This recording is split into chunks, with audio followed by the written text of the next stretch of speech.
ating mga manggagawa. Hindi lang sa Vietnam, Hoy, matana, tamaturog. sa Pilipinas ngayon taon ito, ay kay Pangulong GMA na Palabang ka kita. ipagkakita Uy. sa ibang katabing bansa para sa kalintulan na importasyon Nagbubulis na ng po. putil. Sinabi ni Pangulong GMA na bagamat sapat ng Iya po, supply ng mabang bigas katana. na magmumula sa Vietnam, minabuti naman ng Pilipinas na umangkat sa iba pang bansa upang higit na masiguro ang matatag na reserba ngayong 2008. Bi. Mado pa na kita ni. Ayan na, si Mama no, din na iba. May papagaro. Kaputa. Anong sabi sa kasabaw mo? Hindi ko maikip din kung may iba tayo. Sige sa tuloy.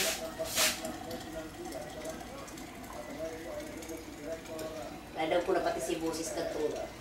Si barkada ni Manny Bibi. Si Sai. Para silang pasakang. Bako magaro dahil mabisa ni Emily. Ah, dito gusto nun. Pipahiling ko sa video dahil mana. Kaya